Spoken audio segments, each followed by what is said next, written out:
plateformes d'investissement qui font tourner la tête et qui donnent des idées. Vous en saurez plus à 7h35 dans cette émission. Aussi, bien sûr, comme tous les lundis, nous allons vous proposer Inforoute. On parlera aujourd'hui du contrat de travail d'un chauffeur. Sans oublier que vous aurez aussi Instant en vérité. Et comme aussi tous les lundis, il y aura Matin Bonheur vous réveille. Appréciez votre lundi sur RTI1. Merci de nous rejoindre. Ensemble, nous allons décortiquer plusieurs sujets et passer un excellent moment avec une belle équipe conduite par Kone Massanji. Dans quelques instants, la couleur du temps et ensuite le premier point de l'actualité. C'est parti.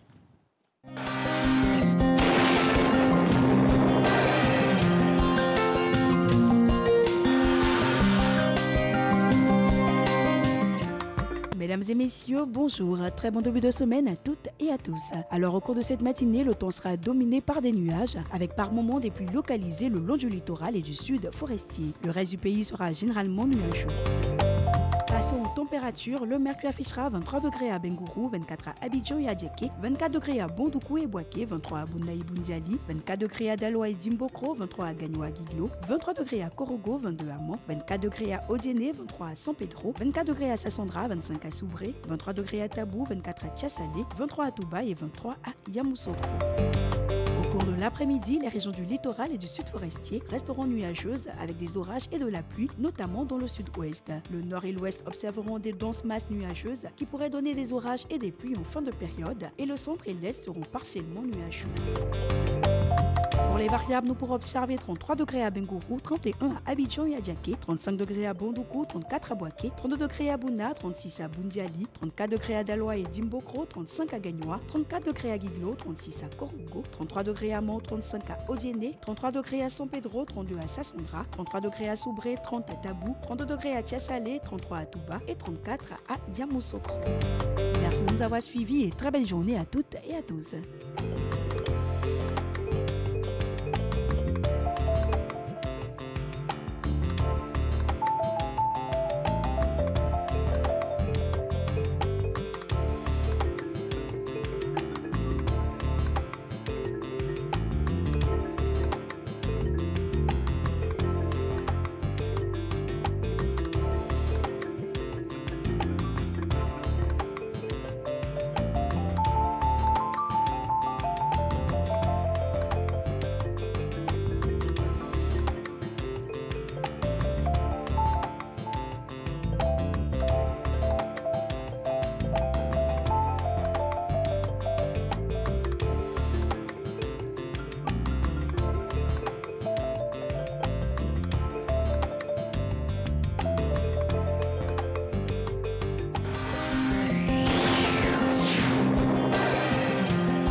Bonjour à tous. L'actualité nationale en deux escales. Le président de la République, Alassane Ouattara, a échangé hier, dimanche, à Paris, avec le directeur général du Fonds monétaire international, ou alors la directrice, qui s'appelle Christina Georgieva, se dit prête à accompagner la Côte d'Ivoire dans sa relance économique après le Covid-19. Alassane Ouattara a également échangé, s'est entretenu avec le directeur général des opérations de la Banque mondiale. Viviane Aimé nous en parle. À l'invitation du président français Emmanuel Macron, le président de la République Alassane Ouattara est depuis ce samedi 15 mai à Paris pour participer au sommet sur le financement des économies africaines, dont l'objectif est de mettre en place un soutien financier important destiné aux économies des pays africains, durement éprouvés du fait de la pandémie de la Covid-19. En prélude au sommet, le chef de l'État ivoirien a eu un entretien ce dimanche avec la directrice générale du FMI, Kristalina Georgieva. Le Fonds monétaire international est un grand financier des pays du continent africain. La directrice générale, Kristalina Georgieva, s'est réjouie de la bonne coopération du FMI avec le gouvernement ivoirien dans le cadre des différents programmes de financement de l'économie ivoirienne. Elle a fait savoir que le FMI est prêt à mettre à la disposition de l'économie ivoirienne une allocation spéciale d'un montant de 1 milliard de dollars US sous la forme de droits de tirage spéciaux. Le président de la République a eu un second entretien avec le directeur général des opérations de la Banque mondiale, Axel Van Trotsenburg. La Banque mondiale est aussi un grand financier des économies africaines et un grand financier de l'économie ivoirienne. Nous avons passé en revue la coopération entre la Banque mondiale et la Côte d'Ivoire. Les choses se passent bien et nous sommes engagés à continuer ensemble et à donner encore plus de résultats aux populations qui vivent en Côte d'Ivoire. J'ai retiré l'engagement total de la Banque mondiale de faire le plus possible de s'engager financièrement. Nous avons dernièrement augmenté fortement notre financement vers le continent d'Afrique, qui était l'année dernière 24 milliards de dollars. Et nous voulons continuer avec cet engagement et peut-être même plus. La Banque a exprimé sa solidarité avec la Côte d'Ivoire aussi pendant un temps extrêmement difficile à cause de la pandémie Covid et que nous avons appuyé déjà financièrement la Côte d'Ivoire pour l'achat de vaccins, mais je réitérais clairement que nous sommes prêts de faire plus s'il y a un besoin additionnel. Le sommet sur le financement des économies africaines se tient le 18 mai à Paris, un sommet qui suscite de grands espoirs pour le continent africain. On se rend à San Pedro où le vaccin contre le coronavirus a du succès. Plus de 1000 personnes ont reçu la première dose de vaccin, cela en 2 jours.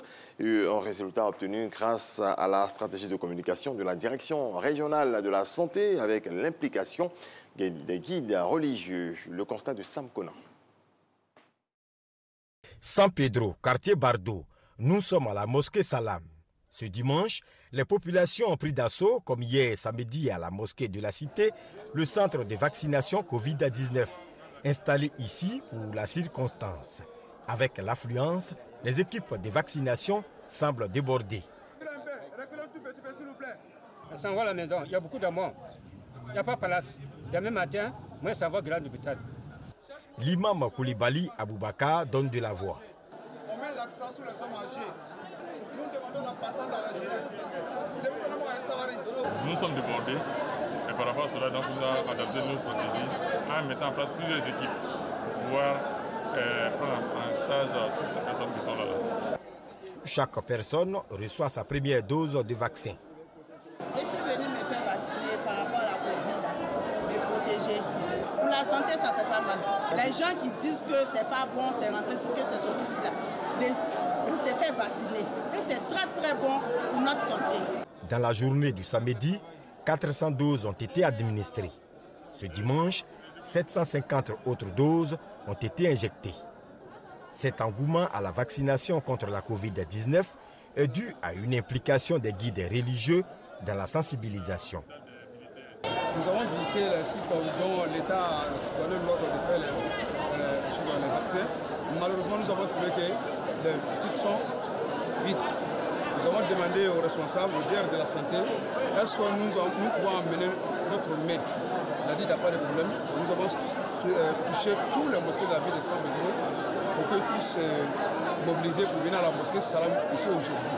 C'est une stratégie que nous avons mise en place depuis longtemps, mais les populations nous ont dit d'attendre à la fin de la période de carême, maintenant que le carême est fini et que toutes les affaires sont en marche, les populations ont adhéré.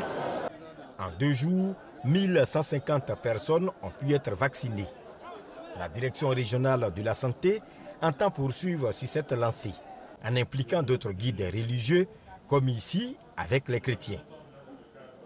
Voilà, c'est la fin de cette première dose d'information. On se retrouve à 7 h. Et il y aura forcément 2 doses. Oui, comme l'autre.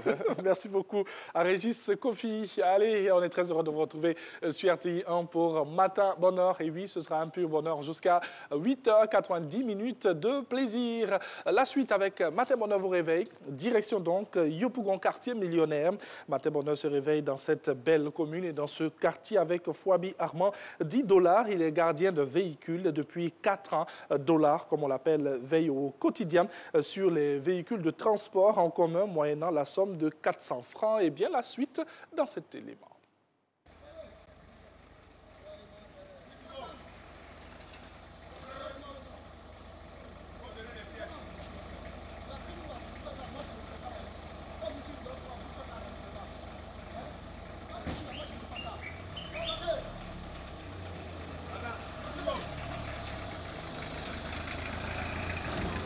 Il n'y a pas de son métier. Ce que tu fais là, que Dieu t'a donné de faire là, il faut faire. C'est le vol qui est mauvais. Si tu as dit d'être cordonnier, il faut accepter d'être cordonnier. Prends ton travail au sérieux. Avancez. Avancez. Aujourd'hui c'est lundi, mais les voitures sortent depuis 4 heures, ça sort. Mais actuellement, ils n'ont pas fini, ça sort toujours. Ah, il doit avoir un embouteillage. Ça dit que dans mon parti, il y a beaucoup de voitures. Ça va, monsieur? Avancez. Avancez. Voilà. Hé, hey, maman. Tu es en retard aujourd'hui, hein? Oh, viens monter ici. Viens monter. Il est prêt, viens monter. C'est maintenant il est prêt. Monsieur, Bella. Viens monter. Montez. Monsieur Djiraou. Bella, montez. Montez, Bella, montez. Vous partez à Bella, vous montez dans ce taxi. Parce que c'est mon taxi. Ce monsieur là chez ma maman. Mais tu ne m'as pas encore fait mon petit cadeau, tu n'as oublié, tu ne m'as pas donné encore. Demain? Demain? Ok, je compte sur toi. Hein. Monsieur Djiraou, demain tu ne m'as pas mon cadeau aussi? Parce que ça fait 3 ans on est ensemble, mais vous ne m'avez pas fait encore un petit souci. Non, non, c'est pas toi. J'ai dit monsieur Djiraou, maman. Où mais? On est ensemble. Mais certainement, tu ne m'as pas encore donné aussi, c'est vrai que tu n'es pas bon. Attends, ben là, montez. Monsieur, garez. Garez. Pas serré. Pas serré, aucun problème. Ici, tu fais la partie soit tu as roulé comme ça. Hein? Hé, hey, Manu, viens voir ta clé, tu as roulé. Voici. Je suis sur moi. La clé de ta cimette. Voilà. Ça, c'est le 61 50 GC01. Il va sortir tout à l'heure. Voici sa clé qui est à moi. Le chauffeur s'appelle M. Emmanuel. Je lui remets sa clé et il va sortir ce matin. Manu, tiens ta clé. Monsieur, mais tu es sorti à l'heure là, tu dois aller travailler, tu sors, tu es en train de dormir, tu as quoi? Non, non, il n'y a pas à faire dessus, mais tu dois plus sortir. Hein? C'est pas normal. Un moment, Tayo. Un moment, il n'y a pas là. Comment de maman? Mais il va va. Moi, c'est Soumarou Tumoko Emmanuel, c'est un tassimètre. Nous sommes avec le petit frère Dola, chez Fabi. Depuis, il a eu son bac AD.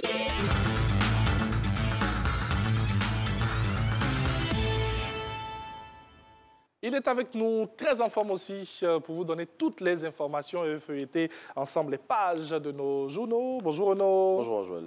La semaine commence bien. Oui, super bien. Ok, c'est parti. Nous commençons cette revue de presse avec cette information. Crise énergétique en Côte d'Ivoire, la situation en voie de normalisation. Oui, c'est ce qu'indique le matin. Selon le confrère, les dispositions prises par le gouvernement pour permettre aux populations de moins ressentir les effets de cette situation sont en train de produire de bons résultats. Le matin revient aussi dans sa parution de ce jour sur les investissements réalisés dans le secteur énergétique par le président Alassane Ouattara. Et on reste toujours sur le même sujet avec l'expression qui fait l'historique du secteur de l'électricité en Côte d'Ivoire. Oui. On continue de parler, bien sûr, de cette crise énergétique que vit notre pays. Oui, et pour ce faire, le confrère publie des chiffres qui remontent aux premiers investissements dans ce secteur depuis l'ère du président Félix Houphouët-Boigny jusqu'à nos jours. Au passage, l'expression fait une étude comparative des investissements sous les présidents Gbagbo et Alassane Ouattara avec des chiffres qui, selon lui, montrent la différence d'écart entre le président actuel et ses prédécesseurs dans le domaine électrique. Un autre sujet qui fait plaisir, le Premier ministre a regagné Abidjan le vendredi dernier. Oui, Patrick Achi est rentré de la France où il s'était rendu pour un contrôle médical. À son arrivée, le chef du gouvernement, selon l'intelligent d'Abidjan, a indiqué que tout allait bien et qu'il revenait pour reprendre le travail là où il avait laissé. Et on parle maintenant politique. On s'intéresse au PDCI RDA, en particulier à Maurice Kakou Gikawe, dont les pouvoirs ont été renforcés. Le secrétaire exécutif du PDCI RDA a été nommé conseiller spécial du président de ce parti. Il s'agit d'Henri Konan Bédié et il est en charge du comité politique. Avec cette nomination, donc, qu'il cumule avec son poste de secrétaire exécutif en chef. Le numéro 2 du vieux parti reprend en main la direction des opérations du navire PDCI et revient au premier plan après une période de turbulence selon le Nouveau Réveil. La suite avec l'Inter, à qui le représentant de l'Union européenne en Côte d'Ivoire a accordé une interview. Oui, dans cet entretien, Jobst von Kirchmann revient sur les 60 années de coopération entre la Côte d'Ivoire et l'institution qu'il dirige. Et il en dévoile aussi les nouveaux axes et souligne que les rapports entre les 27 pays de l'Union européenne et la Côte d'Ivoire ont toujours été équilibrés. Et on continue de parler de coopération, et cette fois-ci entre la Côte d'Ivoire et les institutions de Bretton Woods. Oui, tout à fait. Le Fonds monétaire international et la Banque mondiale s'engagent à soutenir la Côte d'Ivoire pour l'aider à relancer son économie après la Covid-19. C'est ce qu'a indiqué Mme Christina Georgieva, directrice générale du FMI, lors de l'entretien qu'elle a eu hier à Paris avec le président Alassane Ouattara, qui séjourne depuis ce samedi 15 mai dans la capitale française, où il va prendre part demain au sommet sur le financement des économies africaines selon Fraternité Matin.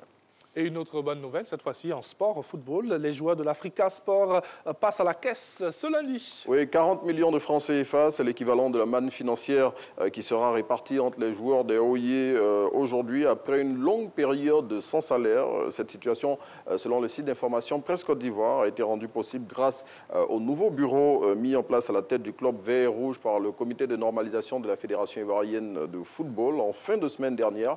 Bureau qui, pour rappel, est dirigé par Yves Zogbo Junior.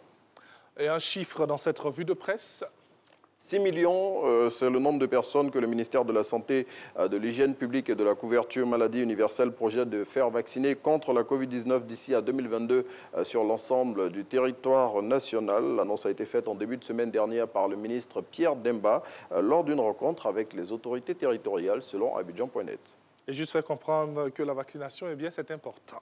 Nous terminons avec une affaire de sorcellerie qui secoue un village et nous prenons la direction de nos régions. Nous sommes à Gagnoa. Oui, des élèves sorciers créent la panique à l'EPP Bayota, un village situé à 40 km de la ville de Gagnoa. Et selon Allopolis qui relate cette histoire rocambolesque, 3 élèves sorciers ont avoué avoir mis des boules dans la gorge d'une institutrice qui serait en danger de mort. À en croire l'hebdomadaire d'investigation, ses collègues ont organisé une marche de protestation contre ces pratiques mystiques. Merci beaucoup, Renaud. Merci, Joël. Là-bas, il n'y a pas de moins. Non, on ne risque pas. Les enseignants, là-bas, ils ne risquent pas de donner des moins aux élèves. Franchement. Sinon la sanction... C'est fou, tout ça. Merci beaucoup à Renaud, merci. avec qui nous allons poursuivre, bien sûr, cette émission et prendre la direction de Koumassi Sopim en compagnie de nos équipes pour la suite de Matin Bonheur vous réveille. Eh bien, lui, il se lève très tôt pour honorer les rendez-vous auprès des personnes qui n'ont pas pu se rendre la veille dans une station traditionnelle de lavage auto. Yannick, anciennement chauffeur de taxi, se consacre depuis quelques mois au service de lavage automobile mobile dans le district d'Abidjan. On regarde.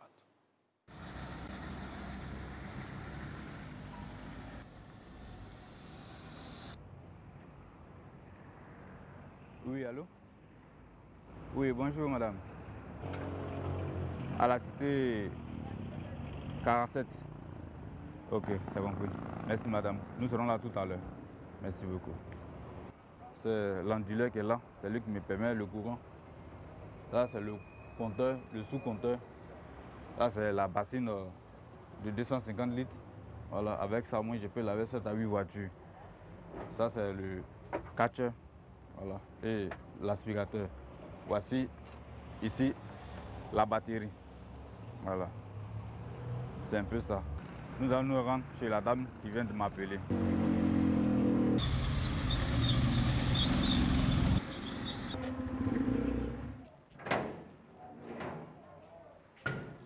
Bonjour monsieur. Bonjour madame. J'aimerais laver et aspirer ma voiture. Il n'y a pas de souci. C'est à combien? C'est à 2000 francs le déplacement. Il n'y a pas de souci. Merci madame.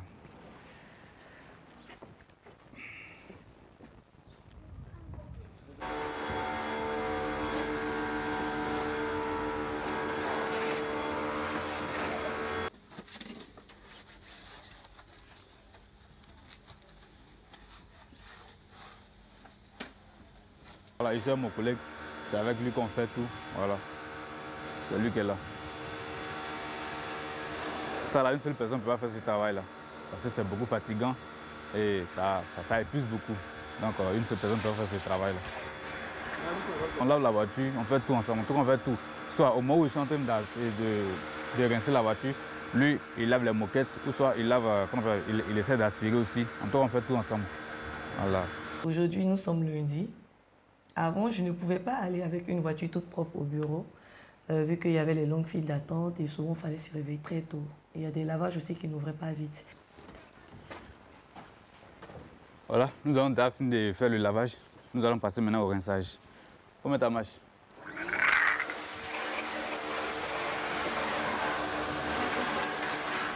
Il faut bien faire le travail pour satisfaire le client. Parce que quand c'est pas propre, je ne pense pas que demain il pourra t'appeler. Voilà. Donc il faut faire avec soin.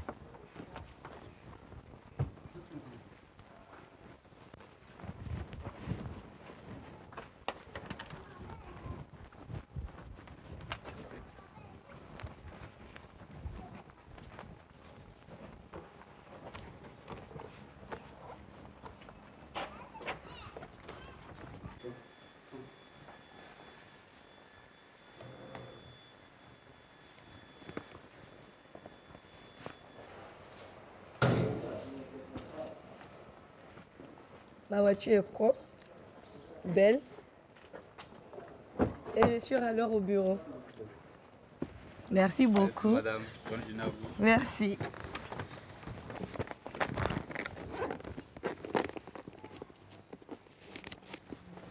C'est ça. Merci, madame. Merci. Merci. À la prochaine.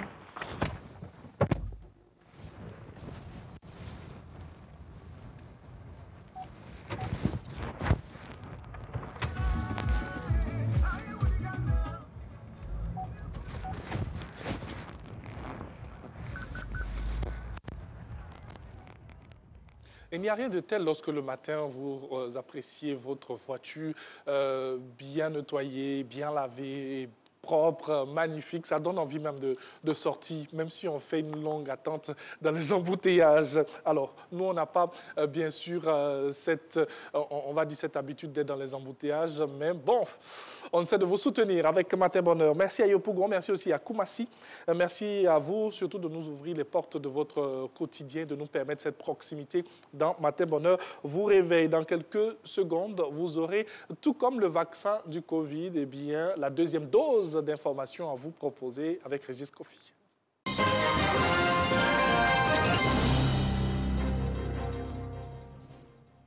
Bienvenue dans ce rendez-vous de l'actualité. Dans la région diamantifère du Kasaï, la malnutrition continue de sévir. La République démocratique du Congo est désormais le pays le plus touché au monde par l'insécurité alimentaire selon l'ONU. Au total, 27,3 millions de personnes en souffrent. Réaction. Ici, on a cherché la farine de maïs et la farine des arachides et d'huile. Et on montre aux mamans comment préparer ça. Ils peuvent aller préparer ça à la maison pour les enfants, pour les protéger contre la malnutrition. En bref, l'Algérie va rouvrir partiellement ses frontières dès début juin, après plus d'un an de fermeture en raison de la pandémie de coronavirus. C'est ce qu'a annoncé hier la présidence dans un communiqué. Une autre brève, le président français Emmanuel Macron réunira mardi une trentaine de dirigeants africains et européens, ainsi que des institutions multilatérales pour tenter de trouver une solution inédite à la crise de financement d'une Afrique qui aspire à maîtriser son développement et à s'extraire du piège de la dette. La réunion sera précédée ce lundi d'une conférence de soutien à la transition au Soudan. Un jeu vidéo baptisé « Échappe au Covid » a été mis au point par une équipe des hôpitaux universitaires de Genève pour aider les soignants à mieux se former et pratiquer les bons gestes face au Covid-19. Une étude consacrée à l'impact de cette méthode publiée en mai dans le Journal of Medical Internet Research confirme bien que le jeu, disponible dans les 3 langues officielles suisses, allemand, français, italien et anglais étaient bien plus efficaces que des manuels classiques pour inciter les équipes à changer ou adapter leur façon de faire. Réaction. Et à un moment donné, on a vu, aussi basé sur certaines investigations d'épidémie ici ou ailleurs, que finalement, il fallait aussi faire très attention que le personnel, les collaborateurs ne deviennent pas vecteurs, ne deviennent pas, si vous voulez, entre guillemets, les moustiques qui potentiellement peuvent contaminer les patients. Et je pense que je lui dis que nous a beaucoup aidé à sensibiliser les collaborateurs sans les stigmatiser, sans les culpabiliser. Aux États-Unis, les 12-15 ans peuvent désormais se faire vacciner contre le Covid-19. Les autorités sanitaires américaines viennent de donner le feu vert pour que ce groupe d'âge reçoive le vaccin Pfizer. C'est en tout 17 millions de jeunes qui sont éligibles. Une annonce globalement bien accueillie par des adolescents qui veulent retrouver sortie et insouciance. En effet, les Américains ayant reçu une vaccination complète contre le Covid-19 ont été invités à dire adieu aux masques en extérieur comme en intérieur. Et on termine en bref, au moins 6 rebelles de l'opposition ont été tués après plusieurs jours d'affrontements en Birmanie. C'est ce qu'a affirmé hier une milice anti-junte, tandis que le Royaume-Uni et les États-Unis ont condamné les violences de l'armée contre les civils. Voilà qui marque la fin de ce rendez-vous de l'actualité. Excellente journée. Matin Bonheur se poursuit, bien sûr, avec Angeval. Merci beaucoup à Régis. Et là, on vient d'avoir notre deuxième dose d'information. Et oui, c'est bien cela, c'est fini. Oui. Il n'y a que 2 doses. Il n'y a que 2 doses. Oui. Et vous êtes immunisé. Immunisé. Voilà. Vous avez toutes les informations pour la journée. OK. On sera en compagnie de notre consultant expert en droit routier, voilà, Paul Lano Écou, qui est en train de s'installer. À tout de suite.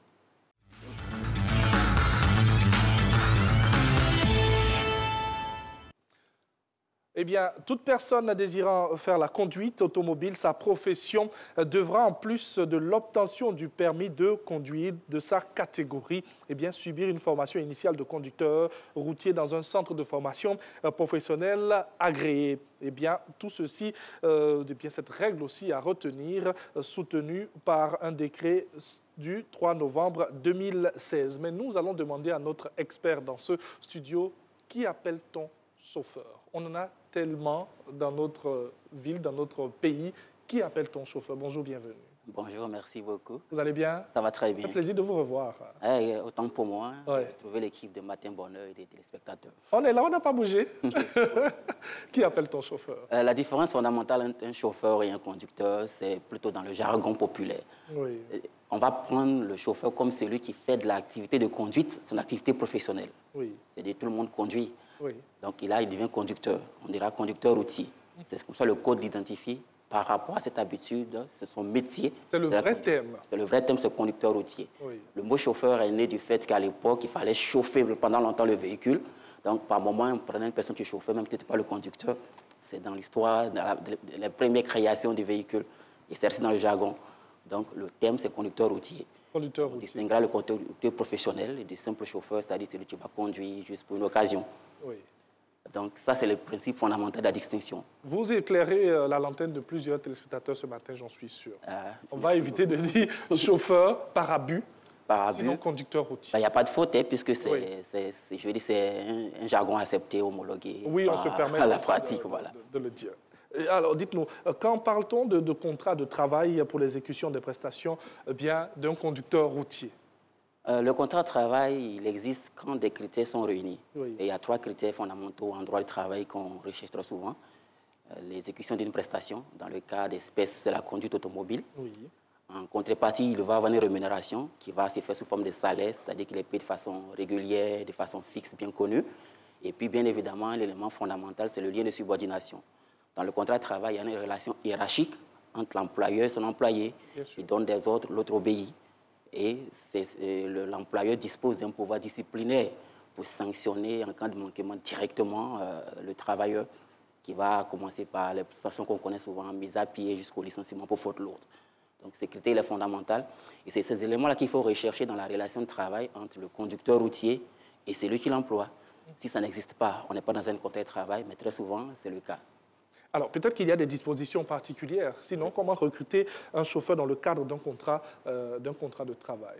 L'activité de conduite automobile est assez particulière. Donc, il y a des éléments de vigilance qu'il faut surveiller. Oui. Tout à l'heure, vous avez bien fait de rappeler les dispositions du code de la route sur l'obligation pour le conducteur qui veut en faire un métier d'être titulaire d'un certificat d'aptitude routier. Malheureusement, dans la pratique, ça n'a pas encore été institutionnalisé. Il n'y a pas véritablement une école. Certaines entreprises mettent en leur sein des programmes de renforcement des capacités de conducteurs avant de les recruter, comme à la Soutra, comme chez des industriels, mais ce n'est pas le cas. Donc, il faut vérifier d'abord s'il est apte à conduire, parce qu'il peut être titulaire d'un permis. Vérifier qu'il est titulaire du permis de la catégorie du véhicule qu'il va conduire. Ça, c'est très important, parce que ça va engager la responsabilité de l'employeur. Vérifier son aptitude s'il a les titulaires de ce certificat-là, au mieux renforcer ses capacités. Et un élément sur lequel je veux insister aussi, c'est la visite médicale. Le contrat de travail est sujet à une visite médicale obligatoire. Très souvent, on ne le fait pas. Mais dans le cas d'un conducteur, il faut veiller à faire cette visite médicale-là en insistant sur les points de visite médicale pour l'examen du permis de conduire. Parce que ça va démontrer sa capacité à être très efficient au volant de sa voiture. Donc, vérifier les maladies incompatibles avec la conduite automobile, parce qu'il y en a beaucoup, et vérifier s'il est toujours apte, s'il dispose de ses capacités mentales, physiques pour conduire tel qu'il a été évalué lors de l'obtention de son permis de conduire. C'est des points de vigilance que j'estime être importants lorsqu'on recrute un travailleur dans un cadre d'un contrat de travail. Un contrat de travail. Un conducteur, justement. Oui. Il n'a pas envie. Alors, dites-nous, ce que vous êtes en train de signifier là, c'est pour des entreprises et tout, bien structurées, comme la RTI qui a envie peut-être de recruter des chauffeurs. Je suis un particulier. Moi, Thierry, j'ai envie d'avoir un conducteur automobile pour mes enfants. Comment est-ce que je fais? Est-ce la même chose? Le principe est pareil. En fait, en droit de travail, le contrat de travail va se présumer. C'est-à-dire que c'est le premier contrat qu'on va rechercher. C'est la preuve du contraire. Donc, quand vous prenez un domestique conducteur, à la base, il est dans un contrat de travail. Oui. Donc, sauf si d'autres conditions de travail arrivent à prouver le contraire. Mais le contrat de travail va exister. Vous allez l'employer, il va conduire, vous allez le rémunérer, vous allez lui donner des instructions. Tu viens à telle heure, tu vas à telle heure. Et chaque fois qu'il va manquer à ses obligations, vous allez le sanctionner. Le contrat va exister. C'est vrai. Et il est plus facile aussi, dans le cas des entreprises, comme vous l'avez signifié, de rechercher un contrat de travail. Mais je suis d'accord avec vous, dans la pratique, surtout dans le milieu des transports en commun, les transports publics, il y a tellement de terminologies employées, on parlera d'embaucher, de contractuels, il y a tellement de superpositions des relations qu'il est parfois difficile de trouver le contrat de travail. Mais comme je l'ai dit, la relation directe entre le propriétaire du véhicule, qui commet quelqu'un pour l'activité de conduite et qui va surveiller cette activité, qui va contrôler sa façon de travailler, va instantanément créer, automatiquement créer un contrat de travail. Donc, peu importe le milieu, sauf si le chauffeur lui-même, il vient et se dit non, moi je ne veux pas être un salarié, je ne veux pas qu'on me déclare à la CNPS, je viens travailler comme je veux, si je veux, je viens, si je ne veux pas, je ne viens pas. C'est très courant. Vous appelez un conducteur et dites, ah patron, je ne viens pas aujourd'hui, et puis on ne peut pas le sanctionner parce qu'il n'est pas dans une relation de travail. Dans une relation de travail, il ne peut pas refuser dès qu'il vient, sauf s'il bénéficie des conditions de maladie et d'absence justifiée. Quels sont les dangers dans cette formule-là? Laquelle des formules? Où on a ce contrat verbal, je vais le dire comme ça, et le conducteur peut ne pas venir, ou bien s'il y a un problème avec la voiture, comment est-ce qu'on réagit? Un contrat verbal n'exclut pas le contrat de travail. Le contrat de travail peut être écrit et peut être verbal. Oui. Donc, on peut avoir un contrat verbal. Le danger, c'est que si on n'est pas dans un contrat de travail, qu'on est dans un contrat qui peut être une forme de contrat d'entreprise, ça peut être un mandat, viens me rendre un service. Oui. Le danger peut être qu'il est totalement libre de sa responsabilité. C'est-à-dire qu'il vient, il ne vient pas, il est libre de sa responsabilité. Mais chaque fois qu'il prend le véhicule, il y a quand même des obligations qui incombent au conducteur parce qu'il est titulaire d'un permis de conduire. Mais il a sa liberté. Et donc, sa liberté, vous ne le maîtrisez pas, vous le contrôlez. En plein chemin, il peut dire, ah, je ne suis pas d'accord avec vous, moi, je m'arrête là. Alors que dans ce contexte de travail, il va vous obéir. C'est peut-être la nuance qu'il faut soulever. Oui. Donc, il n'y a pas de danger en tant que tel pour dire il va mal conduire, il va bien conduire. Le danger, c'est que vous ne le maîtrisez pas. Il est libre de travailler quand il n'est pas un contexte de travail. Il travaille selon ses principes, selon ses méthodes, selon son mode de travail. Là, il n'y a pas de contrat de travail. Donc, cette liberté-là, si vous ne pouvez pas la surveiller, bon, mieux vaut ne pas opter pour cette forme de travail et s'inscrire dans un contrat de travail. Dans un contrat de travail, il y a des obligations qui vont vous incomber. Le déclarer à la CNPS, payer son salaire selon le SMIC, le salaire minimum interprofessionnel garanti. Et puis, bien évidemment, prendre en charge tout ce qui va être lié aux accidents de travail, aux maladies professionnelles, ainsi de suite. On espère que tout ce que vous êtes en train de dire, eh bien, c'est respecté. Rapidement, avant de poursuivre et de terminer avec vos sujets d'actualité, nous avons la vidéo-verbalisation qui est en vigueur chez nous en Côte d'Ivoire, je dirais en essai. Est-ce que cette vidéo-verbalisation-là pourrait-elle avoir une incidence sur le contrat de travail du chauffeur? Oui, nécessairement, ça va influencer les relations de travail, donc le contrat de travail. Le contrat de travail du chauffeur existe dès lors qu'il est toujours titulaire de son permis de conduire. Quand il n'a pas son permis de conduire, il y a une suspension automatique du contrat de travail, sauf si l'employeur décide de le réaffecter ailleurs. Bien sûr. Et dans le code de travail, il y a une relation entre le commettant et le préposé. Et dans le code de travail, il est clair, le commettant, celui qui emploie, est responsable du paiement des amendes. Donc dans la vidéo-verbalisation, chaque fois qu'il sera au volant d'une voiture, c'est plutôt le propriétaire, celui qui emploie, qui va être responsable du paiement des amendes. Le conducteur reste responsable de l'exécution des sanctions pénales, puisque les sanctions pénales sont personnelles. Donc, bien évidemment, ça va influencer en disant que, ah non, c'est pas parce qu'il a... Dans le cas normal, on peut dénoncer le conducteur, l'envoyer à payer. Mais chaque fois qu'il va avoir un flash, un véhicule service, un véhicule appartenant à un employeur va être pris, c'est l'employeur qui va payer. Il ne pourra pas se retourner pour dire, ah, le conducteur, il faut me rembourser ici, puisque le commettant, il est responsable du paiement des sanctions pécuniaires. C'est le propriétaire bien qui reçoit les SMS.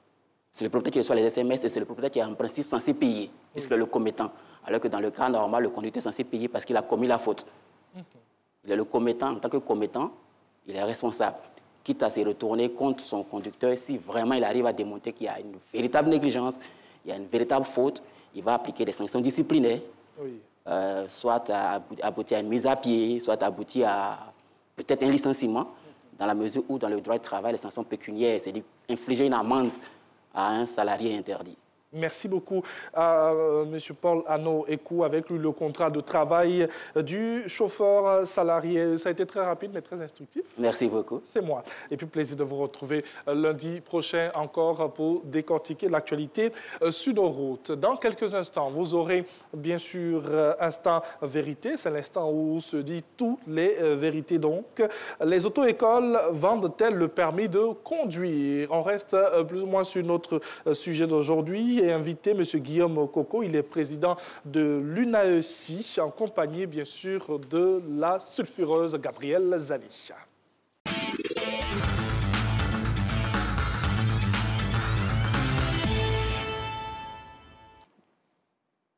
Bonjour à tous, mesdames et messieurs. Vous suivez Matin Bonheur et bienvenue dans Instant Vérité. À l'auto-école, on ne paye pas seulement les cours, il faut aussi arroser les moniteurs, les inspecteurs, les évaluateurs pour passer le code et la conduite. Conséquence de ce système mafieux, plus de chauffards que de conducteurs sur les routes et donc plus d'accidents selon les Ivoiriens. Pour assainir le secteur, une enquête diligentée par le ministère des Transports a abouti au remplacement des inspecteurs par des gendarmes. Indexer aussi les directeurs des auto-écoles se défendent. Nous ne vendons pas le permis de conduire, disent-ils.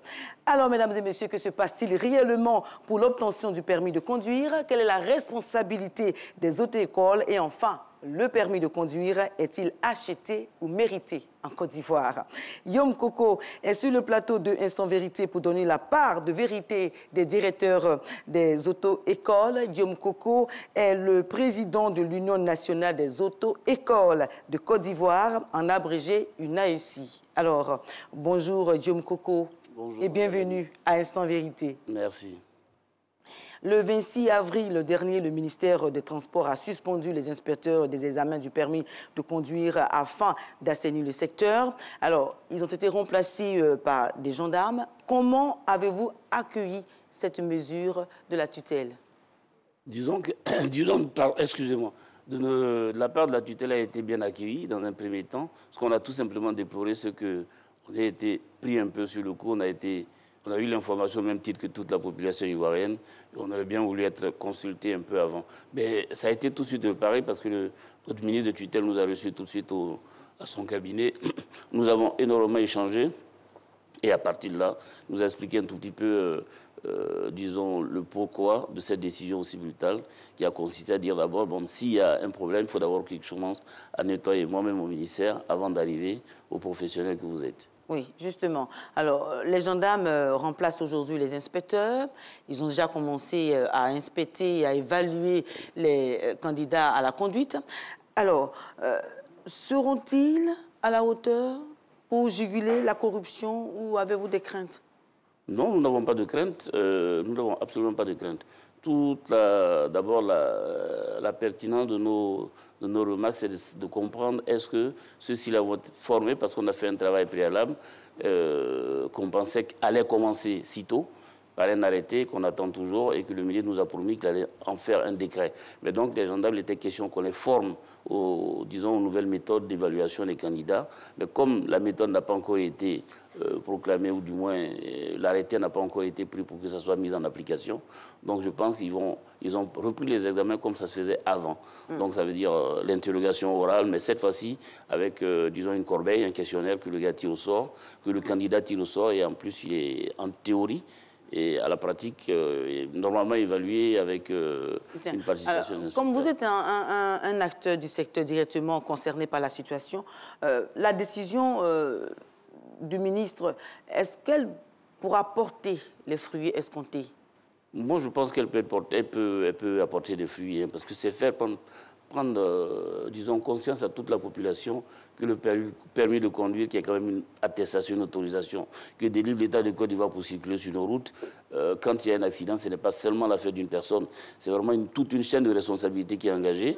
Et donc, c'est très important pour nous que quand une telle décision est prise, que tout le monde puisse appliquer, vous et moi, tout le monde, on a tous des pères de famille. Vous êtes en premier les responsables. Alors, cette décision est intervenue après la survenue de graves accidents de la circulation.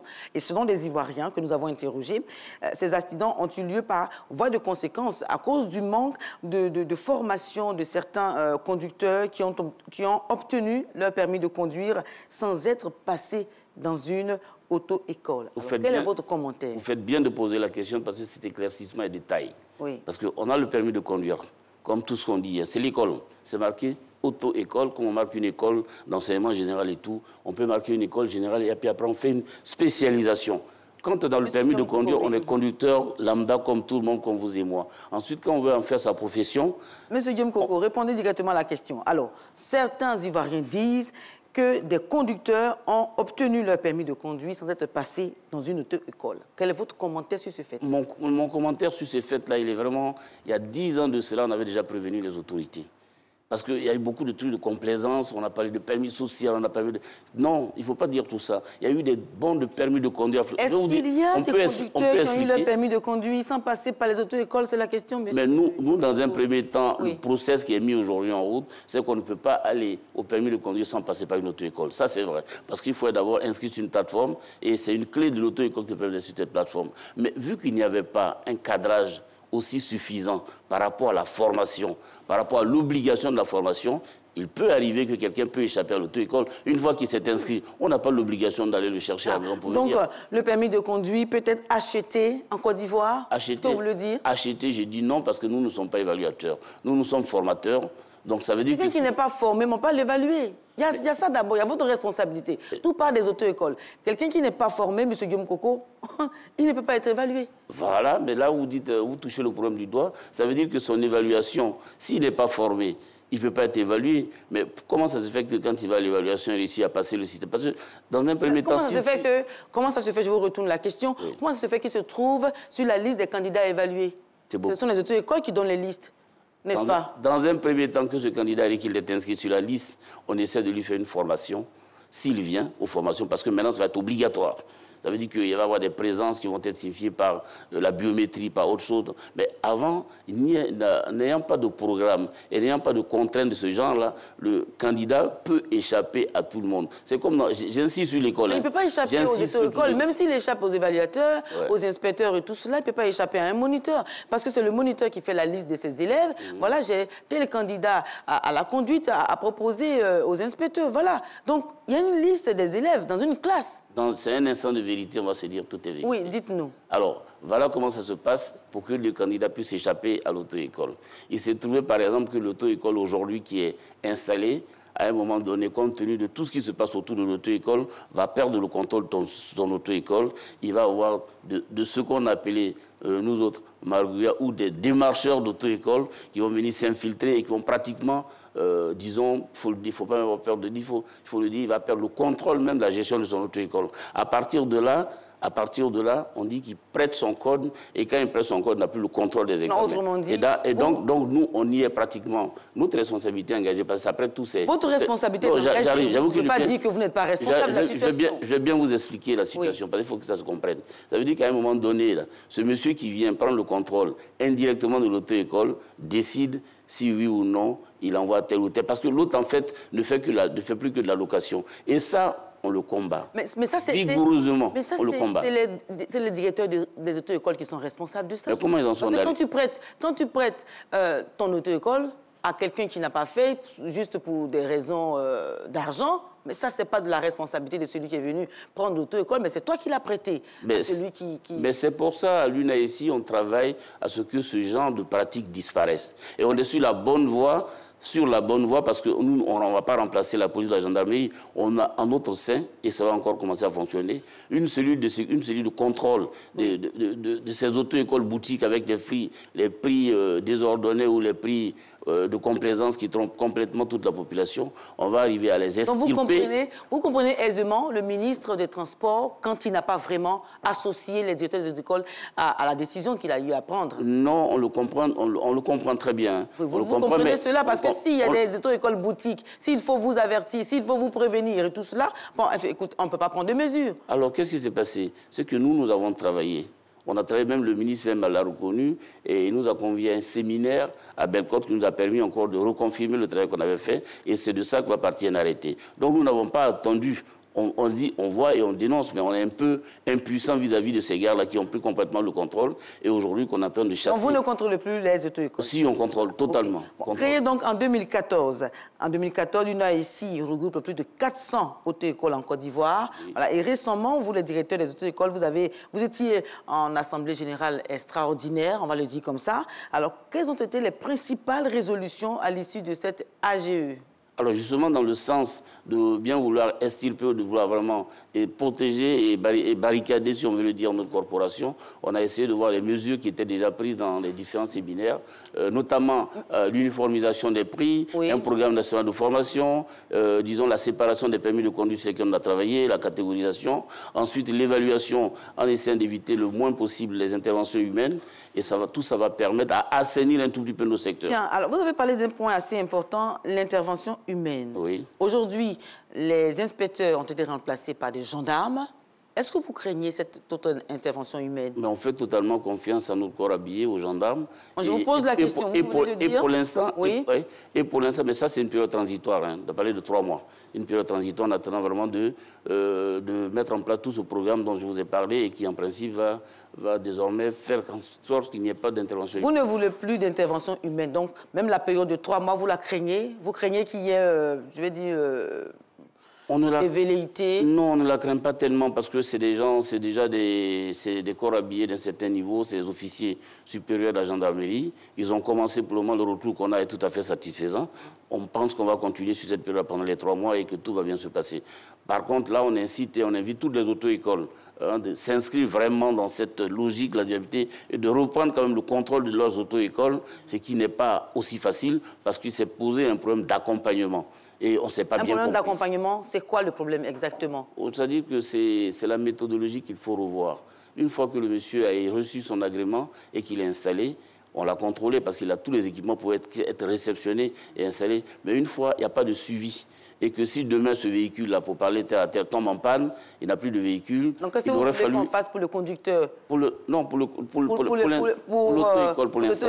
Voilà. Nous, on travaille à ça. Pour l'auto-école, on a essayé de mettre en place aujourd'hui des systèmes qui vont nous permettre, avec des partenaires techniques et financiers, de pouvoir mettre à disposition de toutes les auto-écoles de Côte d'Ivoire des véhicules neufs. On va entrer dans le système de leasing qui permet à toute auto-école légalement constituée... J'ai envie de vous dire que c'est une activité libérale. Elle est libérale, voilà, bien sûr. Elle est libérale. Donc, les auto-écoles s'installent de façon bénévole. C'est une activité que quelqu'un, un monsieur ou une dame veut vraiment bien faire. Donc, je pense que les moyens pour pouvoir faire tourner l'entreprise existent et que ces personnes-là, si elles sont, ne serait-ce que, elles ont une expérience dans la gestion des affaires, ça peut passer. Je ne comprends pas pourquoi il y a encore des problèmes de gestion. Ce n'est même pas un problème de gestion, c'est un problème de clientèle. Ça veut dire que tout à l'heure, j'ai dit quand on a la concurrence déloyale en face, avec tous ces margouillers-là, et en plus une autre concurrence qui ne dit pas son nom, avec toutes ces personnalités qui distribuent des bons à des coûts dérisoires, ça veut dire que vous... je vous en prie. Ah si, c'est très important. Parce qu'il y a 10 ans, vous dites que on a parlé de ça il y a 10 ans. Les personnalités, vous parlez de qui exactement? On parle de tout le monde, parce que si vous voyez des bons permis de conduire, ça part de la photo de l'individu lambda à la photo de l'homme politique. Donc il y a tout y est. Donc, vous dites qu'il ne faut pas donner des bons de permis de conduire. Mais ils mettent dans la mentalité des gens que le permis coûte 35 000 francs. Et ça fait 10 ans que ça dure. C'est le gars même qui rentre dans une auto-école. Est-ce que c'est parce que le permis... Est-ce qu'on donne un bon de permis, de conduire à un citoyen, une personnalité offre des bons de permis de conduire à des citoyens? Est-ce que c'est ce qui fait qu'il y a la corruption dans le secteur de la délivrance et des permis de conduire? Le mot corruption, quand on parle, il y a un corrupteur et un corrompu. Donc forcément, ça interpelle tout le monde. Pourquoi? Parce que nous formons. L'évaluateur, c'est l'État de Côte d'Ivoire qui le nomme, qui le forme, et il est même assermenté. Donc, à l'auto-école, on ne fait que former. C'est l'évaluateur qui décide si oui ou non, vous avez le permis. Et c'est tellement passé dans les mentalités des Ivoiriens que désormais, le permis, là, ça s'achète qu'il ne faut aucun effort. C'est pour ça qu'il faut un cadre réglementaire. Il faut aucun effort. Il faut un cadre réglementaire pour qu'on puisse...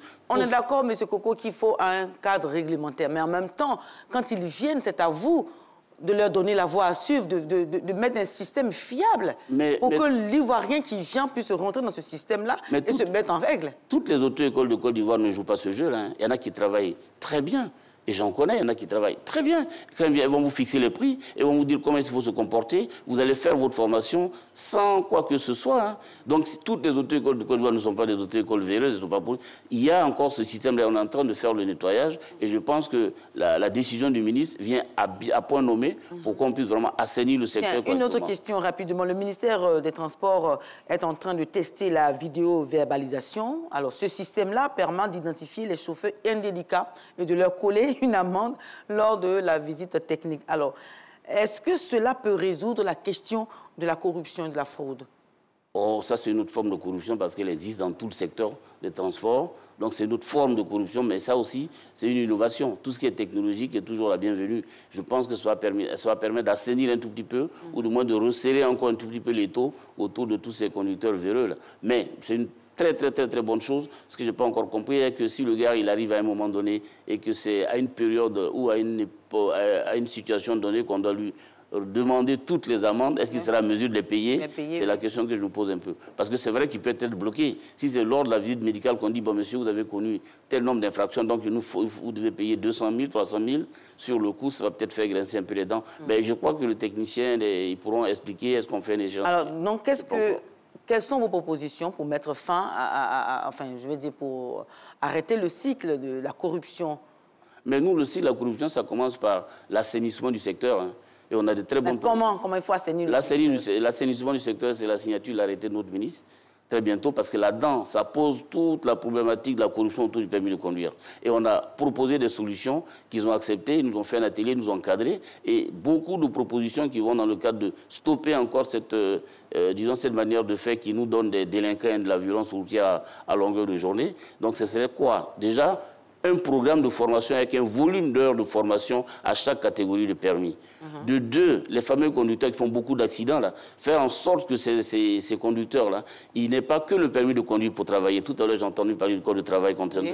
Et de trois, c'est que nous comptons faire aussi un atelier avec tous les acteurs du transport, c'est-à-dire ceux qui utilisent ces conducteurs professionnels pour qu'on puisse asseoir un plan, parce qu'il y a déjà le CACR. Ça tarde quand même. Vous aurez dû le faire depuis longtemps. Ah, ça tarde, ça c'est un clin d'œil à notre ministre, parce que nous, on a commencé depuis... On fait un clin d'œil à vous, c'est votre secteur. Vous devez d'abord vous organiser avant que le ministre intervienne. Non, mais on s'est organisé, on a fait des...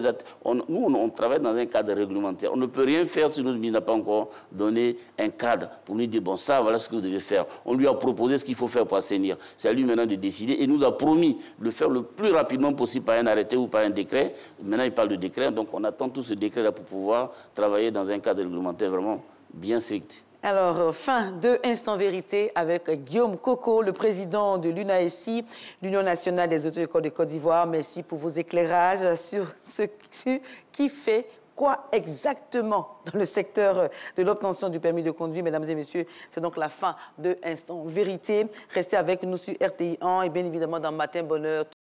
Merci à Gabriel Zani pour Instant Vérité. La suite de cette émission, on parle maintenant investissement.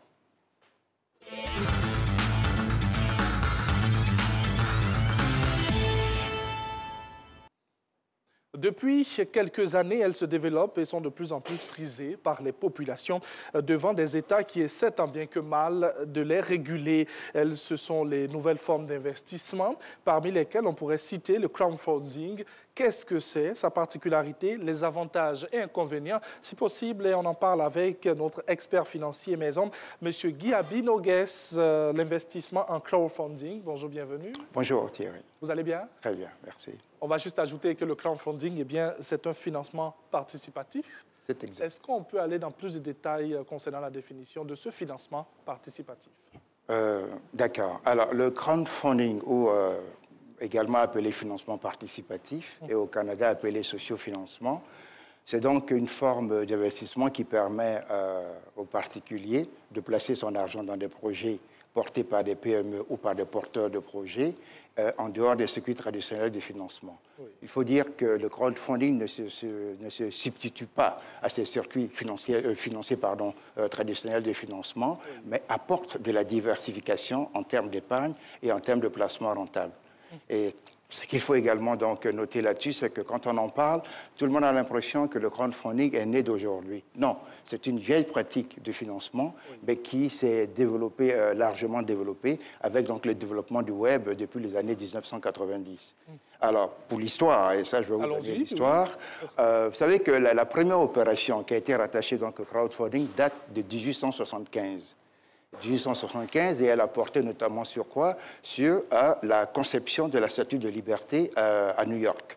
Il s'agissait donc du sculpteur français qui a collecté donc des fonds auprès de 160 000 personnes pour pouvoir donc concevoir la Statue de la Liberté, pour bien entendu représenter donc la liberté, mais surtout établir donc, montrer les liens de fraternité et d'amitié entre la France et les États-Unis. Et donc, comme vous l'avez indiqué depuis quelques années, cela s'est plus développé avec Internet et tout. Alors, on va aller pas à pas pour mieux comprendre le crowdfunding. On va commencer, bien sûr, par son fonctionnement. Alors, le fonctionnement du crowdfunding est très simple. Il est basé effectivement sur des nouvelles technologies. Il est basé donc sur des plateformes qu'on appelle des plateformes de crowdfunding. Et ce sont des plateformes qui mettent en relation les porteurs de projets, les PME ou les porteurs de projets, et d'un côté, et de l'autre, les investisseurs, ceux qui ont donc des fonds et qui veulent donc investir dans des projets donc rentables. Alors, cette plateforme permet donc de mettre en relation donc ces deux parties, et à l'issue de cela, chaque partie a une obligation vis-à-vis de l'autre. L'investisseur, met des fonds à la disposition donc, des porteurs de projets afin de leur permettre de réaliser donc, leur projet et de mettre en œuvre leur projet. Et en retour et en contrepartie, le porteur de projet s'engage donc à rémunérer donc, l'investisseur donc, sur le montant du capital qu'il a investi dans son projet. Voici le fonctionnement du crowdfunding. On parle maintenant des différentes formes de financement. Alors, les différentes formes de financement, il y en a 4. Il y a ce qu'on appelle donc le don avec ou sans contrepartie. Il y a également les prêts qui sont rémunérés ou pas. Il y a ce qu'on appelle le capital donc investissement. L'investisseur donc prend des parts dans le capital de la société dans laquelle donc, il investit. Et puis enfin, il y a ce qu'on appelle donc le co-investissement donc en immobilier. Alors, en ce qui concerne les dons, lorsque l'investisseur met les fonds à la disposition donc des porteurs de projets, notamment dans le cadre donc des projets sociaux, il agit agit en tant que donateur. Vous voyez, il agit en tant que donateur et de manière générale, il n'attend rien en retour. Il n'attend rien donc en contrepartie. Et dans le cas des prêts rémunérés ou pas, cette façon de faire s'apparente en fait même, j'allais dire, à des opérations bancaires. Pourquoi? Parce que l'investisseur met des fonds à la disposition donc, des porteurs de projets, fait donc des prêts, et attend une rémunération donc, sur ces prêts, donc des intérêts sur ces prêts. Vous voyez? Et donc ça s'apparente en fait à des opérations donc, de crédit. Et dans le cadre de l'investissement donc, en capital, là l'investisseur donc, prend des parts dans le capital donc, de l'entreprise dans laquelle il investit, il devient donc actionnaire et il participe donc ainsi à la vie de l'entreprise. Maintenant, au niveau du co-investissement donc, immobilier en crowdfunding, il y a deux façons donc, de faire. L'investisseur donc, met des fonds à la disposition donc, des opérateurs pour soit comment dirais-je, acheter donc des biens immobiliers en termes donc de biens locatifs. Dans ces conditions-là, il perçoit donc une rémunération née des revenus mensuels locatifs, ou bien il participe à la construction et la rénovation donc des biens immobiliers. Dans ces conditions-là, il reçoit une rémunération qui est née donc de la plus-value qui serait donc faite notamment à la vente donc de tous ces biens immobiliers. On a envie de vous dire de prendre un stylo, une feuille et puis de bien noter. Tout ce que nous sommes en train de vous dire aujourd'hui sur le crowdfunding.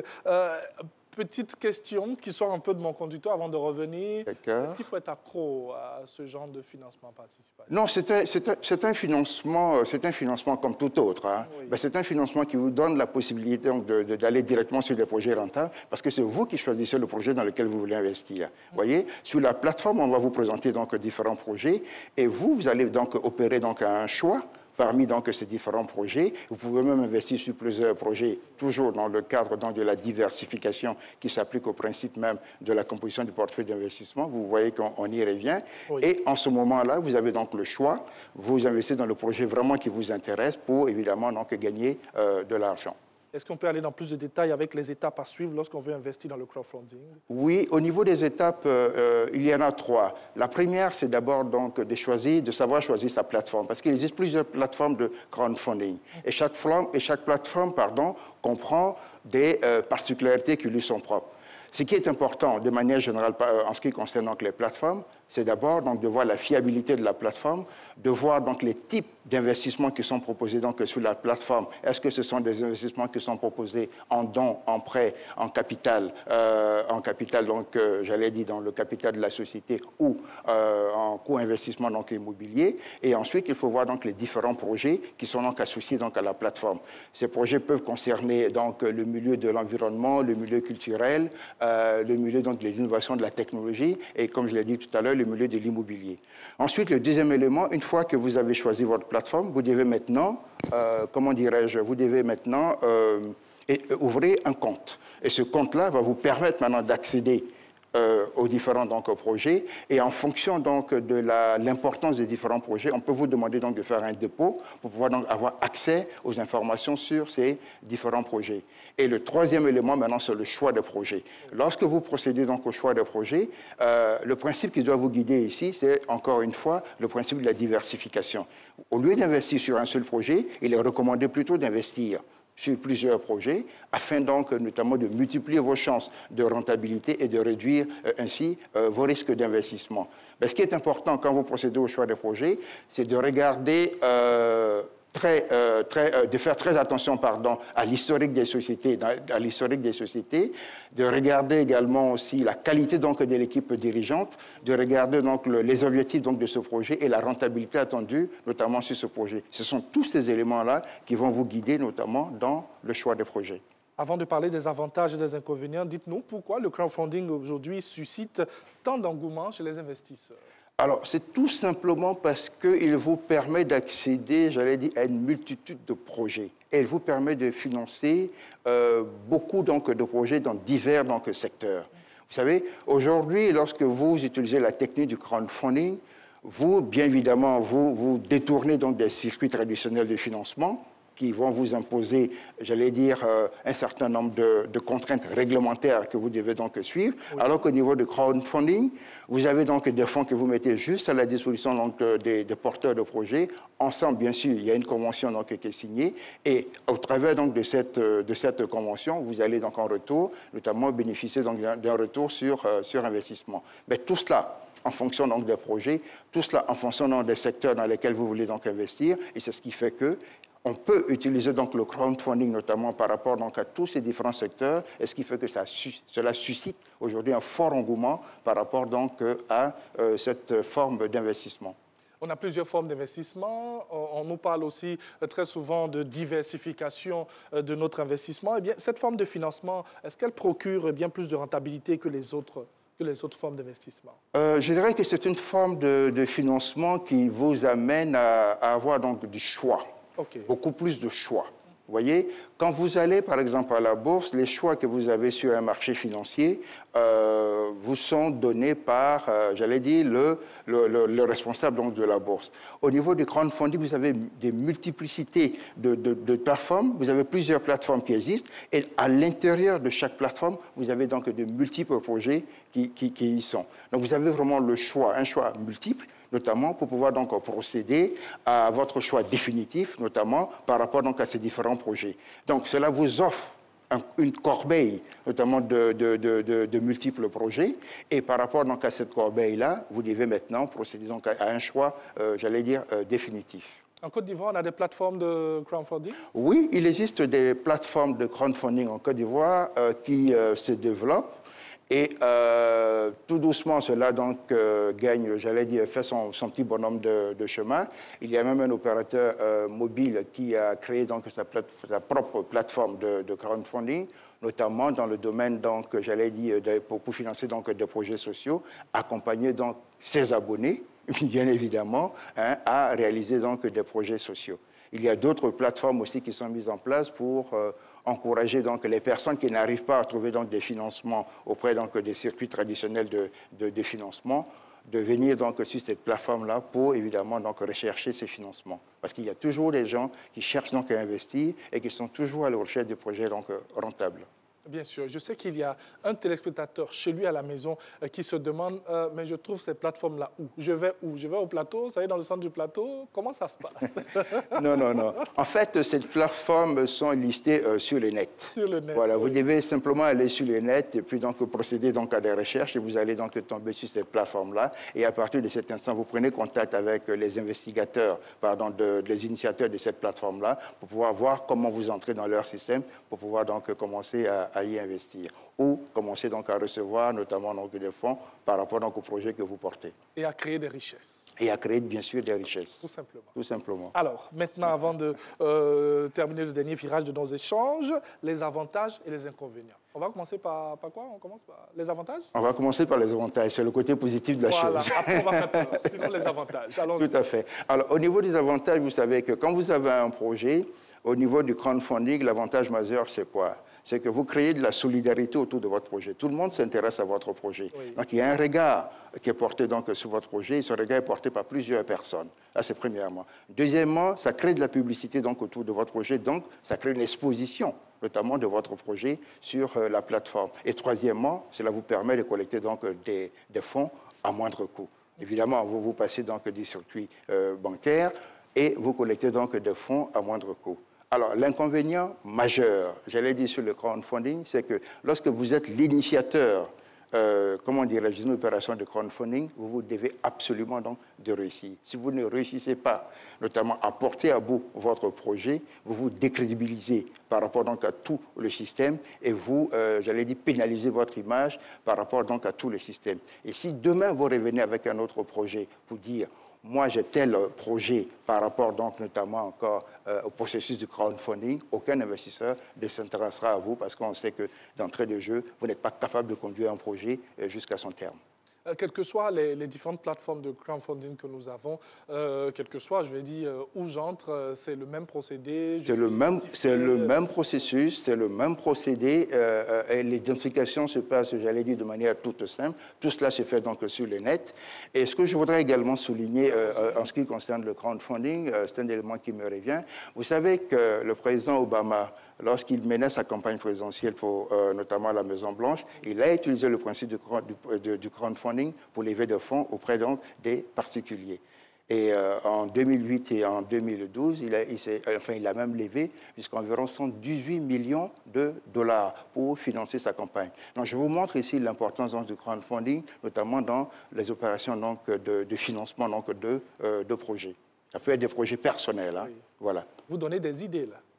Effectivement, si vous avez donc des idées, si vous avez donc un bon projet, que vous n'arrivez pas donc à lever des fonds au niveau donc de la banque ou au niveau donc des circuits traditionnels donc de financement, vous pouvez vous intéresser donc à une plateforme, présenter donc votre projet et inviter donc ainsi tous les investisseurs, tous ceux qui ont des fonds, pour notamment vous accompagner dans la réalisation de votre projet. Vous savez qu'aujourd'hui, même en Côte d'Ivoire, il y a des plateformes de crowdfunding dans le domaine aussi de l'immobilier qui réussissent donc à mettre ensemble un certain nombre d'investisseurs et ensemble réalisent donc des opérations donc, sur des projets immobiliers et partagent donc à la fin les bénéfices. Bien sûr. Donc moi j'invite vraiment les Ivoiriens à utiliser cette plateforme d'investissement qui offre également d'autres possibilités pour pouvoir réaliser des investissements. On reste sur cette même lancée. Moi, j'avais envie de vous demander quelques conseils à donner à toutes les personnes qui nous suivent en ce moment. Alors, ce que je voudrais en même temps, dire, quelques idées. Oui. En même temps, quelques idées, bien sûr. Ce que je voudrais dire, notamment à tous les investisseurs, c'est que lorsque vous voulez donc réaliser un investissement, ne vous dites pas que le seul endroit où vous pouvez donc collecter des fonds, c'est le circuit bancaire ou c'est sur le marché financier. Aujourd'hui, il existe d'autres sources de financement telles que le crowdfunding. On verra également aussi le principe donc, des business angels à une autre occasion. Et le crowdfunding vous donne la possibilité de pouvoir lever donc, des fonds à moindre coût. Pour pouvoir le faire, il faut que vous présentiez donc, un projet qui soit fiable, un projet qui soit donc, rentable, un projet qui soit donc attrayant.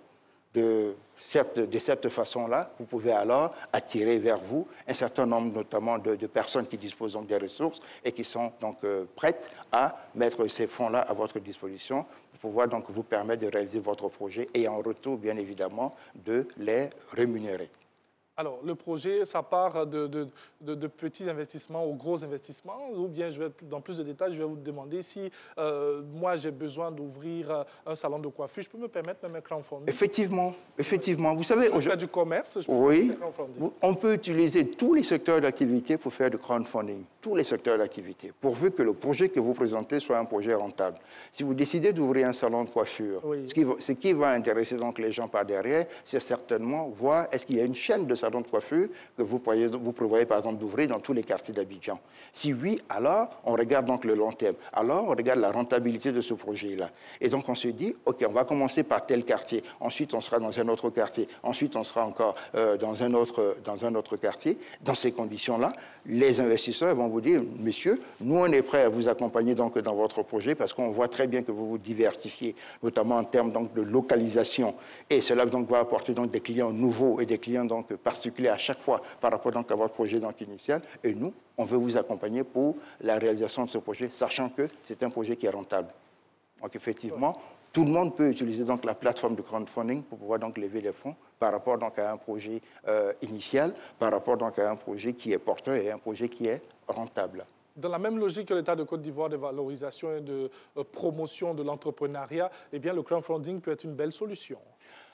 Ce n'est pas pareil. Ce n'est pas pareil. Pourquoi? Parce que quand on parle d'entrepreneuriat, il s'agit ici de développer donc une activité pour laquelle vous êtes appelé donc à rechercher donc un financement. Oui. Alors, si vous êtes un entrepreneur, que vous voulez donc utiliser la solution de crowdfunding pour pouvoir donc vous financer, oui.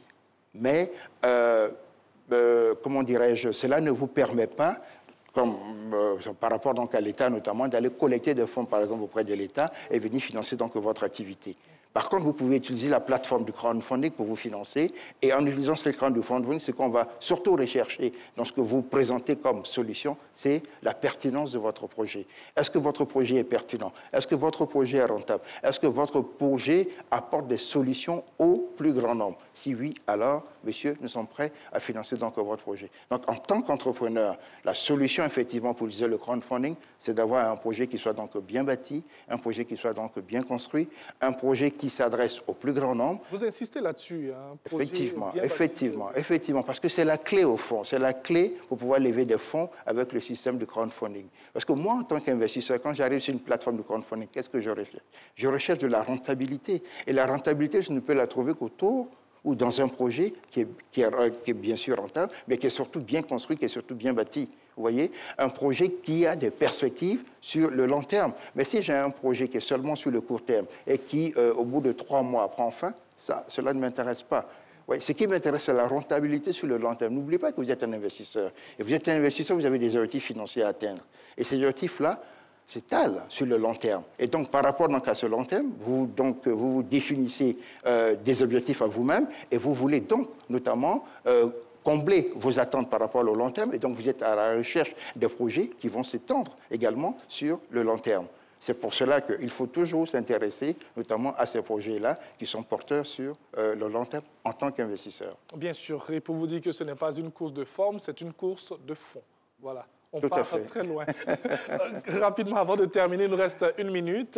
Merci à Karim là-haut. Alors, qu'est-ce qu'on retient? Alors, ce qu'il faut retenir, c'est que le crowdfunding, c'est vrai, c'est une forme d'investissement qui permet de lever des fonds, mais qui permet de lever des fonds donc, à certaines conditions. Vous pouvez lever des fonds autour d'un projet bien construit, autour d'un projet donc, rentable, et à partir du moment où vous réussissez donc, à bâtir donc, ce type de projet, alors utilisez donc, la plateforme de crowdfunding, et si et jamais si vous n'arrivez pas à lever des fonds donc, au niveau du système bancaire traditionnel. Pour la plupart des gens, eh bien, c'est la peur qui guide leur décision d'investissement. Comme le dit Rami Sethi, alors lancez-vous sans crainte. Guy Abinogues, merci. Je vous en prie. Excellente journée. Excellente journée également. Lundi, on sera peut-être là encore avec vous, bien sûr, pour décortiquer d'autres actualités concernant, bien sûr, l'investissement. On espère que vous avez pris plaisir à être en notre compagnie. Pour cette semaine, c'est une dame qui conduit la réalisation. Koné Massandi, avec une belle équipe qui l'accompagne. Voilà. Merci aussi à toutes les personnes qui ont pris un peu de leur temps pour nous suivre et pour nous accompagner. Nous avons le devoir de rendre agréable votre lundi et votre début de semaine, car les boss, les patrons, eh bien, c'est vous. Que Dieu vous garde. Au revoir.